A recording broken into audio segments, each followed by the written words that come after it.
All right, it's time for Southeastern Rewind's Tell Me More. What's up, stud fans? I'm David Summers with the Tennessee stud Ron Fuller, answering 5 questions from the latest Studcast, now on Ron's new home on YouTube. The 5 questions on this edition of Tell Me More come from Studcast episode number 5. That's the 5th original ever Studcast. Remember to find Southeastern Rewind on YouTube, subscribe, ring the bell to get reminders on when the greatest stories in wrestling will be dropped on YouTube. And be sure to tell your friends about Southeastern Rewind. The stud, the Tennessee stud, Ron Fuller, hanging with us this afternoon. What's going on, stud? Oh, man, glad to be here, Dave, as always, man. I like these questions, man. I have a lot of fun with these, and it's, I'm pretty sure we're going to have some good ones again, and I'm really looking forward to answering it. And you're right. I think this is the 5th episode of the Studcast. Yep. And I believe this is probably the one where I ended Roy's. I did the first 5 episodes based around Roy and his years getting started, and this is the one I believe that we kind of leave Roy at the end of this, and we start to move on to my dad's time. Yeah, things are kind of BR and AR, right? Before Roy, after Roy.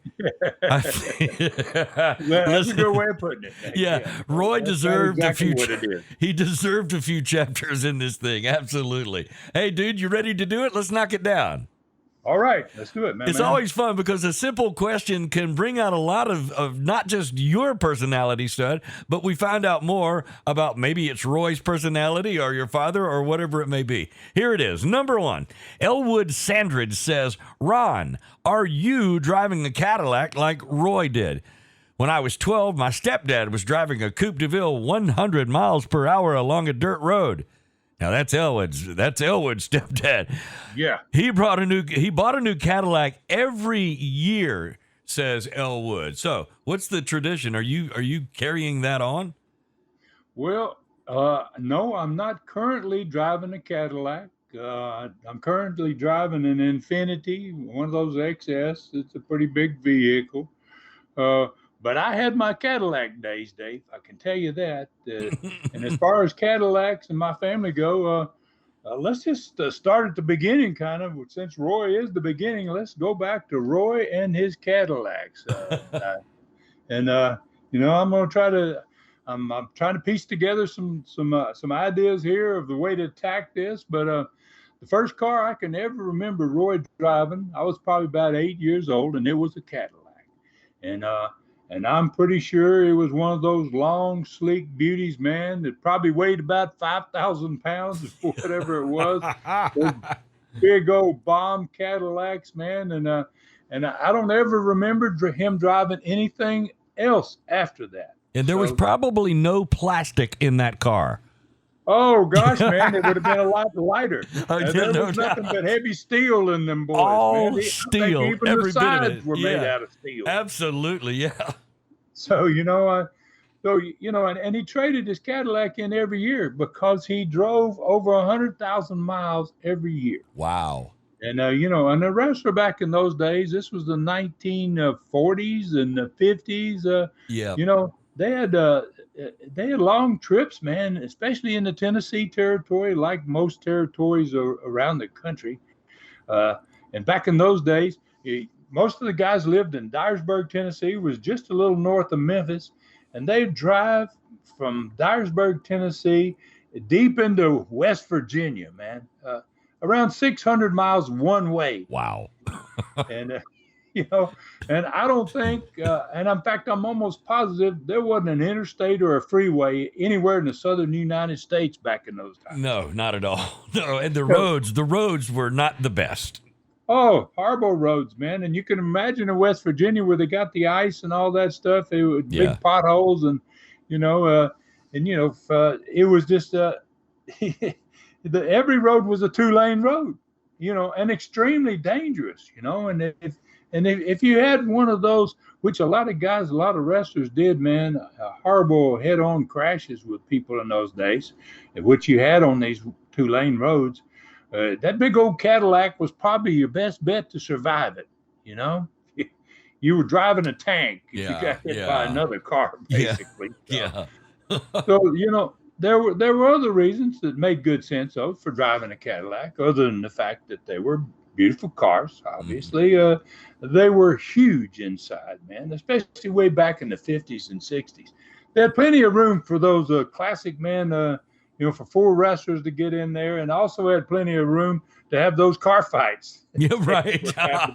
All those car fights were going on back in those days. Yeah. So, Cadillac was the place to have them, man. You could just about do as much battle in there as you could in the ring. Wow. And I talked about those car fights in the early Studcast. But so Roy bought my grandmother Abigail, and we all called her Bob, a new car every year. Wait just a moment. That's something your granddaddy used to say. Did you say your grandmother's nickname was Bob? What the? That's exactly what I said. Now, okay. You don't have a problem with that, I hope. Not at all. No. I think Bob was probably a common nickname for a woman named Abigail back in those days. I don't think you find many Abigails anymore. No. But, we're talking about a long time ago. I don't think. I think that was probably a common name for a lady named Abigail, Bob, back in those days. I got no problem with that. Absolutely none, Stud. Go ahead. Okay, well, Dave, if I were you, I wouldn't make too much fun of anybody's name, especially if I had a horse named Mr. Oh, come on. Now you're just throwing your elbow in me.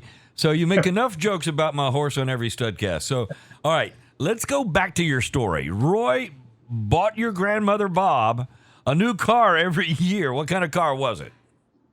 Okay, well, he didn't buy her Cadillac, it was just one size down from a Cadillac. And you may remember these. There used to be a car called an Oldsmobile. Oh, yeah. And the Oldsmobile 98 was the biggest Oldsmobile made. And so he bought her a new one of those every year. And since this gentleman here, and I think his name was Elwood, since he mentioned about driving on the dirt road 100 miles an hour, this Oldsmobile 98 that she had a little special feature on the speedometer of it. And you could dial the speedometer. It had a little knob, and you could dial it up to whatever speed you wanted to go. And then to keep you from going faster than that, when you reach that speed, a little buzzer would go off in the car. And you knew you were at that speed. Wow. Okay. So no cruise control, but maybe cruise adjustment. I don't know that's a good way of putting it. Okay. So it had this little thing, man. It's quite a little, it's quite a little tool, Maybe cruise alert. To record your speed and to keep you from getting a ticket. Yeah. Okay. So Roy one night decided he was going to take me to wrestle with him in Memphis, I think, on one of the trips. Mm-hmm. And instead of going in his Cadillac, we got in her car. Right. Okay. Now, so he got in, and I looked over there with him, and you could see what she had the dial set on. Mm-hmm. And she had the dial set for 60. Right.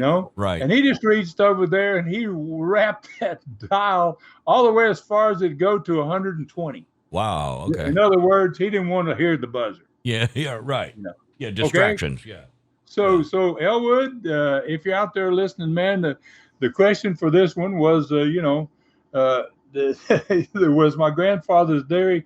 It was located on a dirt road, and it was about a mile off the main blacktop highway.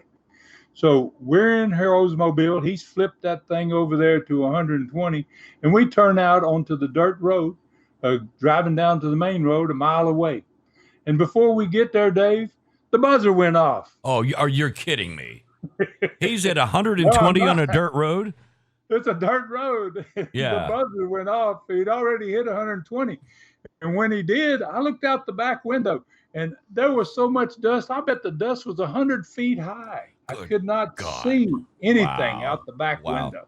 Yeah. I mean, he just so. And then my father was a Cadillac man too. I mean, he had one of probably the first to have a Cadillac tournament, Yep. which he liked to do. Yep. And he gave away one to a winner. And, they had a little arrangement. The guy that won was going to pay a little bit for it.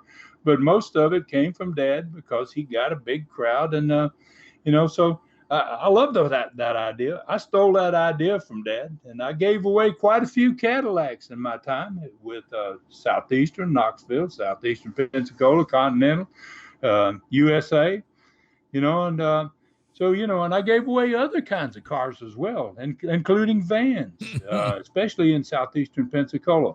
So I couldn't wait, man, to buy my own Cadillac when I started wrestling. And I guess it took me about 3 years to earn my first one. And I bought it right after I returned my second time from going to Australia in 1973. Okay. Yeah. And after that, I probably owned 10 or more Cadillacs. Wow. Man. Some of them were the old beautiful ones, the ones that had the hatchback, the little drop-off back on the back of them. Mm-hmm. And I had one of those that was gray, and it had a Rolls Royce front end on it. They put a special front end on it for me. Oh, wow. All the pipes. Oh, you were pimping, stud. I Come was on. pimping, Daddy. I mean, I really got it pimped out, man. And, wow, I really loved that car. Cadillacs were classic cars back in that day, and they're still pretty darn nice cars, man. Oh, no doubt. And see, the cool thing about that old Cadillac that your grandfather drove, or even that Oldsmobile, was if they were ever in a situation and there was a little fender bender or maybe a high-speed fender bender, you as a kid in the front seat would just bounce off the dash and the car would never be hurt at all. Yeah. So, and that would have been important. Yeah. Boy, don't hurt my dash if your head hits there. Yeah, do not dent my dash with your head, son. Oh, that's just crazy. All right, so question number 2. Here we go. Lionel Lawson asked, your grandfather built a huge territory and trained one of the first, if not the first, bear to wrestle. Your father drew some of the largest crowds in the history of the territories and created the Cadillac tournaments, as you just said. You built 4 wrestling companies and created the first live team introduction in hockey and maybe in all of sports. Where did the creative background ideas come from? Were they original to you, or some of this maybe carried down, or you maybe got something from your father or grandfather and you just let it grow from that? Well, gosh, man, that's a heck of a question there, man. And first of all, Lionel, I gotta thank you for all the nice things you said about 3 generations of my family. But it's going to probably be a little difficult to answer this question because, what jumps out as me is, after all, where does any and all creativity come from? I mean, it's kind of a strange thing, creativity, and I don't know where it comes from actually. But I was lucky to be born into a family that was involved in a creative sport. Man, my grandfather Roy did some really creative things, like training a bear to wrestle. Right? I mean, there's some creativity. Where does anybody get that idea? Yeah. Who was the first one to go, let's fight a bear? Yeah. Holy cow! So, are you kidding? You got to be kind of crazy to want to teach a bear to wrestle. Yeah. And even crazier want to wrestle one. You're right. So I guess that's a creative thing, but wow, not a lot of people want to go there. My father, Edward Welch was his real name, and he got creative and renamed himself Buddy Fuller. Mm-hmm. I can't even tell you why he did that. I really don't know the real reason why Dad decided that he wanted to become Buddy Fuller rather than be a Welch, and he gave everything, and including his body and his face, man, to draw these huge crowds.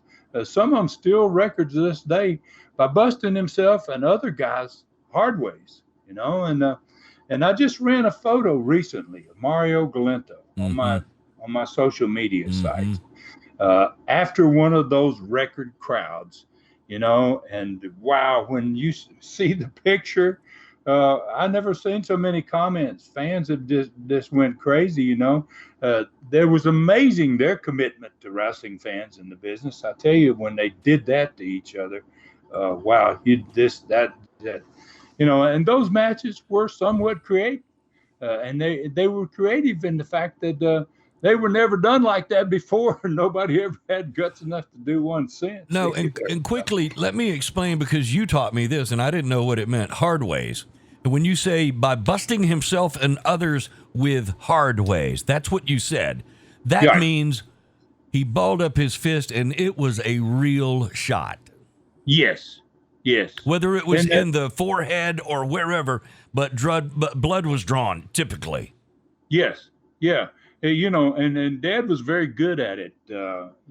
He knew exactly how to bust you. He knew where to hit you over your eye, where the bone there is really sharp, and he would cut you really easily. Mm-hmm. And that picture of Mario Galento, he probably had, I think he had more than 60 stitches in his face alone. Good God. Eyes were both black. It was horrible looking. I mean, what they did was just unbelievable. And I guess you have to call it creative because nobody else ever did it before. Nobody else ever had those type of shoot matches after that. Geez, I should get back to a little different type of creativity. I know, right? Yeah. Yeah, Yeah. I don't like to discuss that one too much. So, Yeah. well, being born into wrestling, and the business itself had a penchant for creativity. I mean, you're booking cards and you're figuring a way to matches the end. I took some of that to hockey when I got involved in hockey after wrestling in 1989. And I'm very proud of what I did in Nashville in 1989 when it's my first team. Me and others that were involved in the company, we entirely changed the way hockey games were introduced. And we changed it to the level that now other sports have followed along. And the idea was picked up by so many sports today that now almost all of them introduce their teams in all these wild ways. I mean, So there was some creativity to that. It had never been done before, and now not just hockey, but basketball and so many other indoor type sports are introduced their teams in a fashion in which we started in Nashville in 1989. So Lionel, I guess I have to answer your question.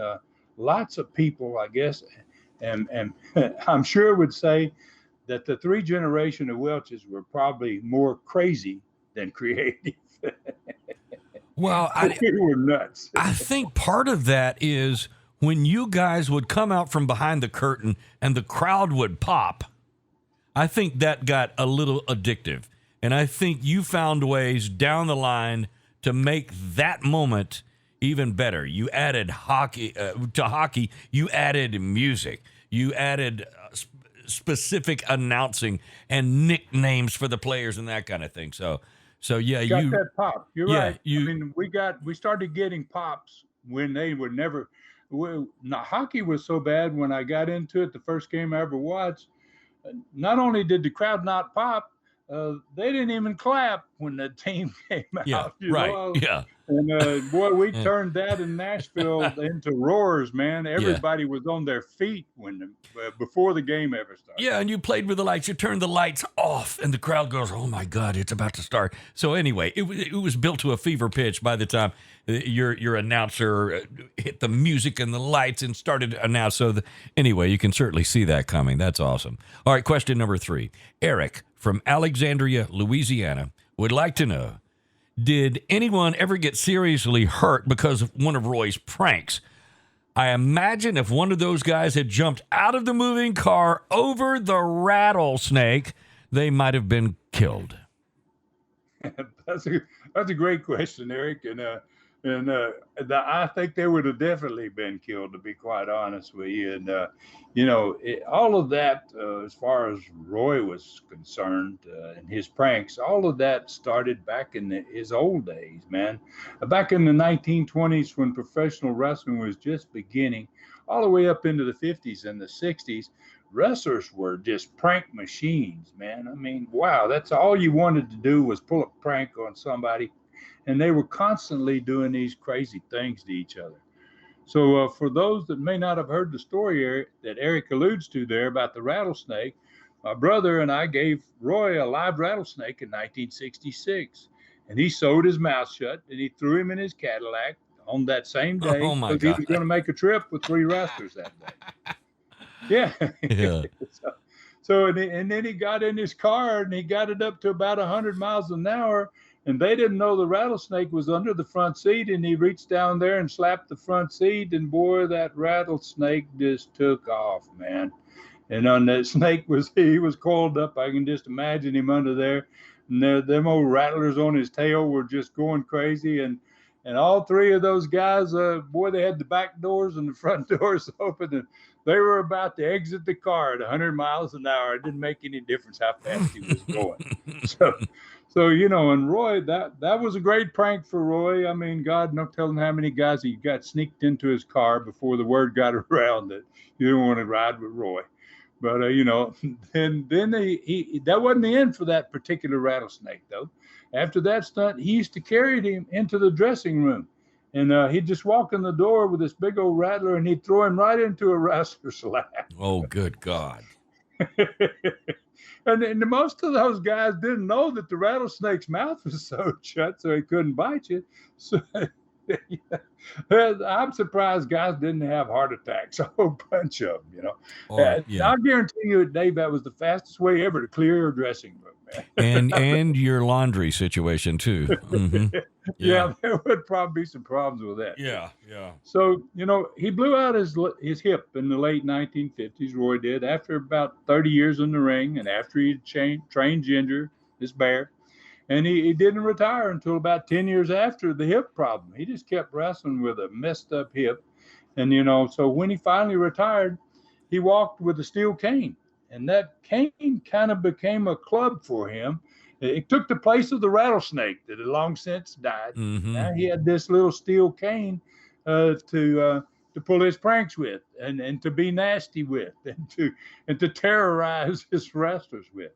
So every time he went into a dressing room or he caught someone off guard that was just standing around and wasn't paying attention, he whacked them across the shins with that steel walking stick. God. That was the big joke. Well, oh God. So they all began to run, man, when he opened the dressing room door and they saw who it was. I mean, they would all start running for the back of it and then trying to get past him. And, so it was fun for him, but it wasn't so much fun for all those guys who were getting their shins cracked, man. So he did that for a while, and I don't think he ever really stopped that, actually. But then he found another toy that really, really got it done for him. And somewhere he found this little tie-clip gun in the shape of a real pistol. It looked like a life-size revolver and was real enough to shoot blanks, and I mean loud blanks. Mm-hmm. All right, so wait a minute, Stud. You're saying he had a tie clip gun that would shoot real blanks. I mean, what would he do with that? That's a good question, Dave. I mean, not everybody has a toy like that, So he'd walk up to wrestlers that had never seen it, right? And he had his little routine, and he'd ask them very calmly if they had ever seen anything that looked like this. He had the little gun on his tie clip, and he'd be taking it off his clip while he's saying, have you ever seen anything like that? And he'd walk up really close to them so that they could see it because it was kind of small. Mm-hmm. And he would aim the gun at them. And then he would pull the trigger on this gun. Oh, my God. And it would go, bam! It'd shoot him right in the face. And some guys would run, some guys would fall down, all of them would scream. I mean, it was fun for Roy, but God, there again, it was heart attack time. By God, if my snake don't get you, my little gun will. Yeah. Holy cow. So Eric, I have no doubt that Roy was responsible for many accidents. I asked one of his former wrestlers, a guy named Pat Malone, one time, and Pat had been friends with Roy for 50 years. And, and I asked him if anybody ever got angry enough with Roy to try to retaliate when he pulled one of these pranks on Yeah, him. that's what I was wondering. Yeah. Yeah, and he just laughed at me. He laughed, and then he said, Ron, he goes, no one that ever really knew Roy had the guts to get mad at him. I know. I know. He said if they tried to do anything to him, no matter how young they were, they didn't have a chance. Wow. I can, So, yeah. And he was the guy that provided them with the cash after the match. oh yeah, that had something to do with it. A Being little the bit. boss will give you a whole lot of leeway when you want to Yeah. mess with somebody. Yeah, imagine so. Okay, number 4. Taylor from Collinsville, Oklahoma, ask, Jerry Lawler tells the story of driving your grandpa Roy in his Cadillac during his later years. He said he had a button on the floor that turned a police siren on. Did he ever have that when you were little? I know you've told the story of the blue lights before, but not about the siren. And back in those days, you had a button on the floor for your high beams. You would click that button with your foot and then click it again and it would go back down. But anyway, I would assume it was similar to that. Well, it was on the opposite side of your high beam bumper, which, the high beam flicker, Mhm. which was on the left. This one was on the right, just next to your gas pedal. So we had these two buttons on the floor, and and I had in one of the Super Studcasts, the latter ones that I've done with Jerry Lawler, he tells this story about this, and he said, Ronnie says, I kept hitting the wrong button, I wanted to keep the blink, go to my dimmer, and he goes, I did the siren. And he said, Roy would be in the back going to sleep. And he goes, this is the last guy on earth. He said, you wanted to wake up. And he said, Roy would jump up and go, what's wrong? What's wrong?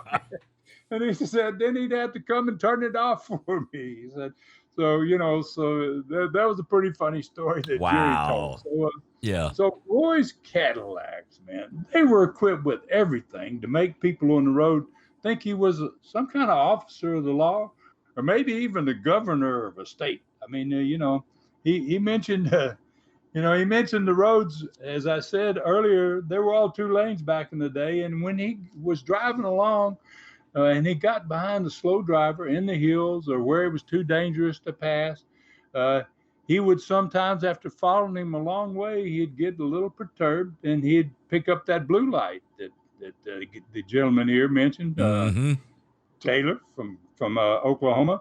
He'd pick up that blue light, he set it up on his dash and flip the switch, and all of a sudden, he was a policeman. Yeah. Yeah.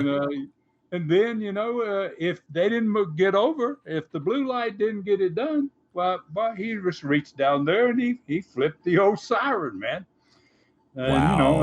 And so, and if that wasn't enough to get him to pull over, he'd get that siren going on the floorboard, and now he really looked and he sounded like someone very special, man. Mm-hmm. Either a policeman or somebody that's got something different than anybody else has got. Yeah. And when I was a kid, we used to pass. When he'd finally passed those slow cars, they'd be pulling off the road to let the cop by. Mm-hmm. And I'd look face to face with people. They'd look in there at me and they'd see, this ain't a cop. And who's that kid? You can imagine the look they had on their face, right? Right. Who is that? Yeah.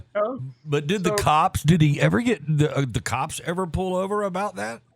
Well, on a few occasions, man, the police would pull him over, because they'd get this call or somebody would stop and see a cop and they go, hey, there's a dumb car it's big Cadillac that's just, I thought it was a cop, and they send them after him. And so they would pull him over. Yeah, I've been with him when they pulled him over. Mm-hmm. And, the cop would get out of the car. They're pretty angry, man. Is this really true? Yeah. And so while the cop is making his way to the car, Roy had this little compartment, and he would open it up, and it held in this compartment, he held these special dignitary cards, I guess it'd be a good name for it, with his name and the information about him that was presented to him by governors of the states that he happened to be in. So if he was in Georgia and this happened, he'd thumb through his cards till he found the governor of Georgia's pass for him not to get a ticket and to let him go. Right? Oh, wow. Yeah. Okay. A hall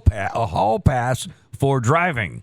There you go. A hall Yeah. pass for being an illegitimate officer. Yeah. Right. Law, Yeah. right? Yeah. Right. So, and then when he would hand the card to the policeman, he would never usually even say anything. The cop would say, "Hey, I got this people that said you such and such. Do you have a blue light? Yeah. Look in your floorboard there. Do you have a siren?" And he wouldn't say anything. Just hand him the card. Yeah. And it'd take the officer a few seconds to read it, and the officer would go, "What is this?" Yeah. Yeah. You know, then Roy would, after he'd say something, he'd say, "Well, you know, the governor and I are personal friends. Uh-huh. You know, and I got a blue light here, and I got a siren down here too." And he goes, you know, sometimes I have to use it, and so you know. And he had one of those for at least 12 states in the South. That's all the places in the states in which he was running wrestling. Wait a minute. You're saying he had enough pull in 12 states to allow him to pretend that he was a cop or some kind of special dignitary so he could rule the road? I mean, how in the world did he get something like that? Because nowadays that is called, what's it called? It's called something illegal. Yeah, yeah.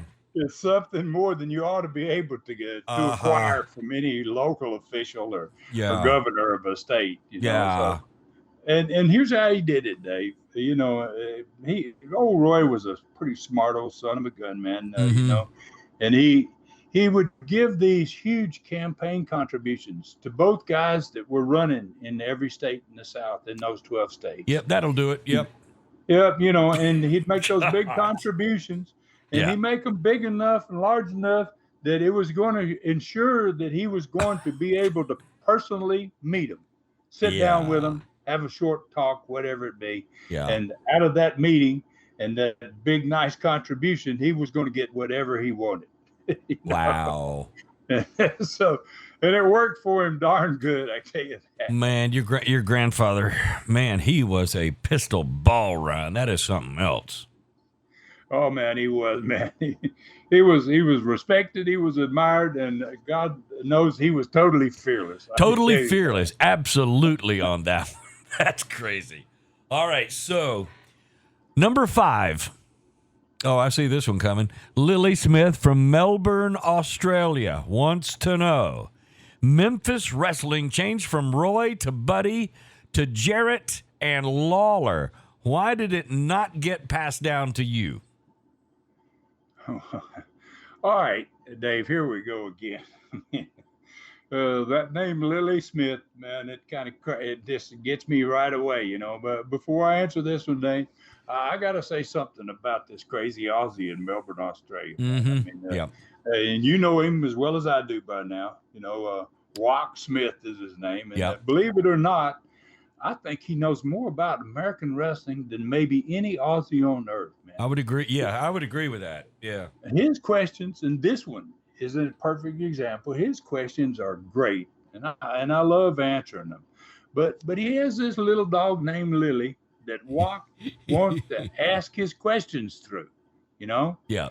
And it all started, I guess, a couple of weeks back when he tried to ask 2 questions in one show, and we figured out that, wait a minute, you know, this is the same last name, the same person from Australia probably. Mm-hmm. So when he tried to get the second question that day, asked from his dog named Lily. Yeah, she's a pretty little dog. I've seen pictures of her. She's a beautiful little dog. She is, yeah. So just before I answer this, so everybody's aware, this question came from a dog, supposedly. The odd thing is, I'm getting used to answering. We're not surprised at all. So Walk and Lily, you know, I'm going to take it another notch up. Walk and Lily sent some famous candy called sticky candy from Sydney to my girl, so they could get in even stronger with me. Mm-hmm.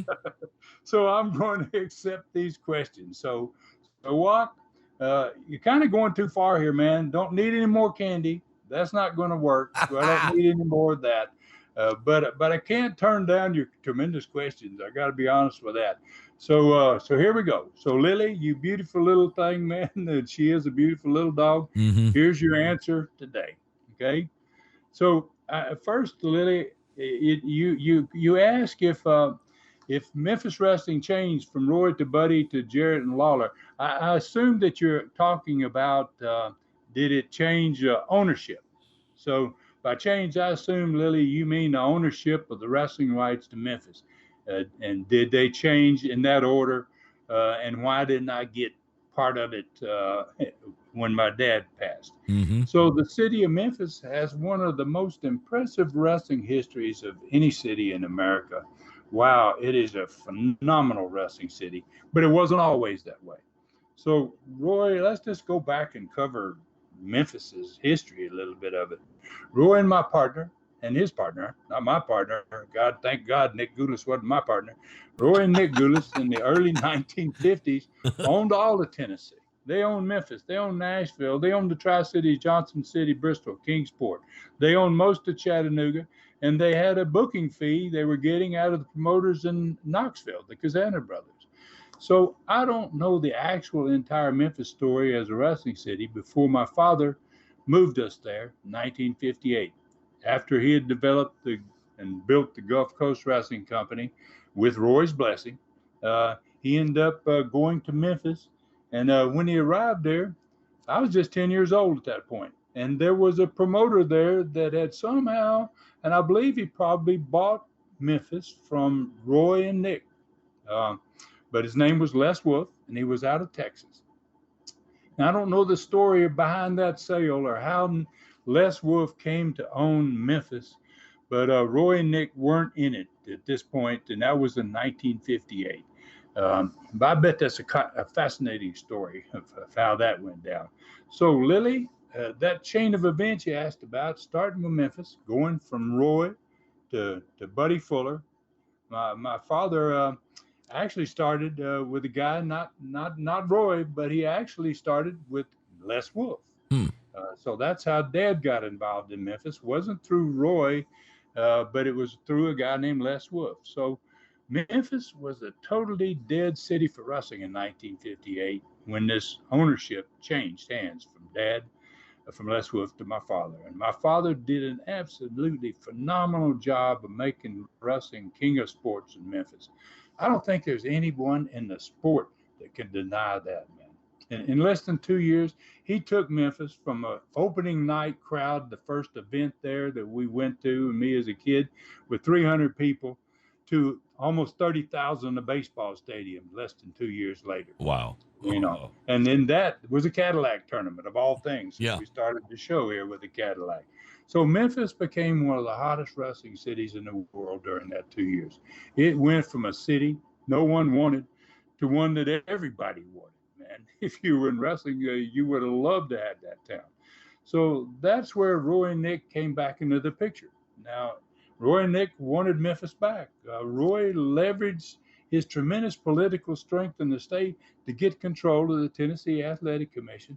And in a period of less than 1 year, he forced my father to leave Memphis by manipulating the Boxing and Wrestling Commission to go after Dad, to try to get him out of Memphis.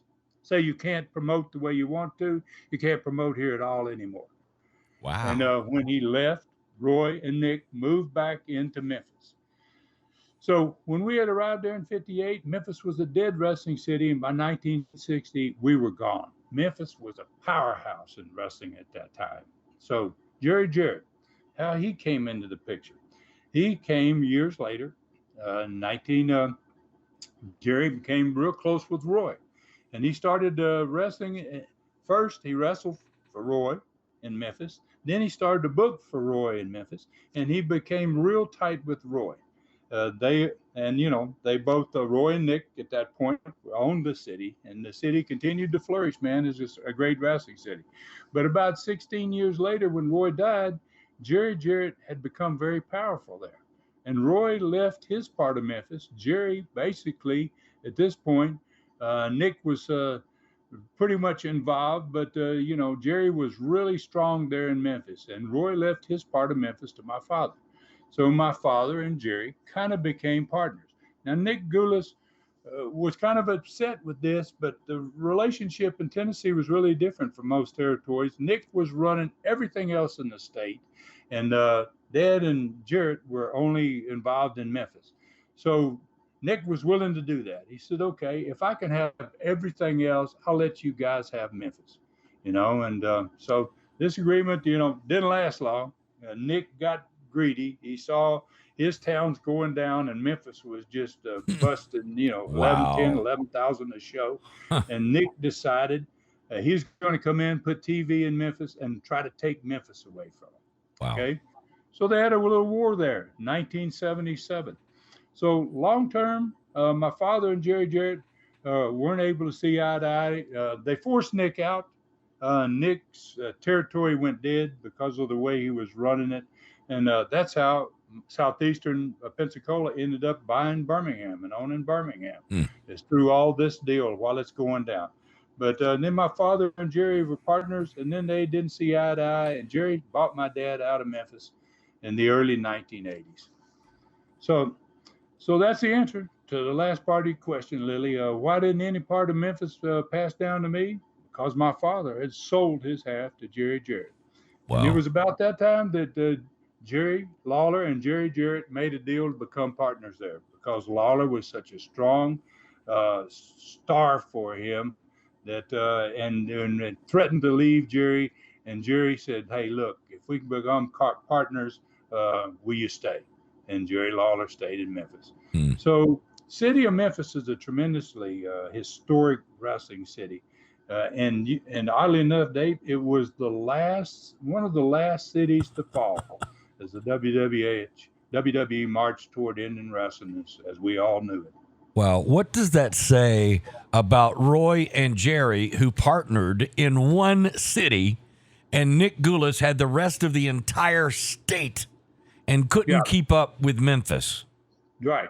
Actually, probably, Dave, during that time frame, Nashville, Chattanooga, Birmingham, all the major cities that Nick was running did not draw all combined what Memphis was drawing in a single crowd, single night. So Memphis was the king of freaking.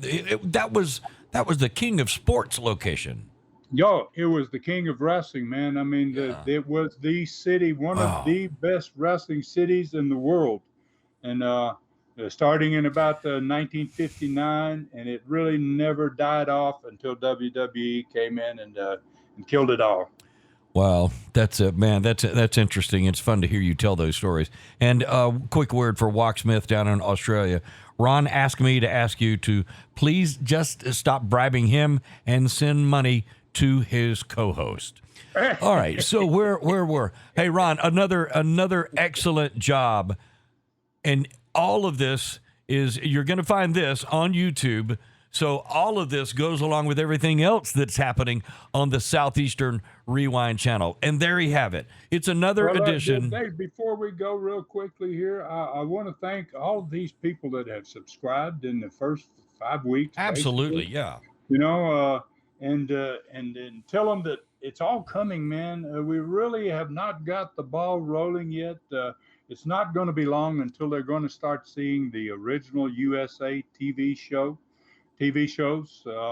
And then all of those shows are going to be shown in sequence, which has never been done before. So, please bear with us. If you're listening to this show and you're going, when are they going to put more content? The content is coming. Eventually, every USA, every Southeastern Pensacola show. We don't have a Knoxville because those are so old and not recorded, not being able to find them. But continental shows, all of those shows are going to be on there and in their original sequence.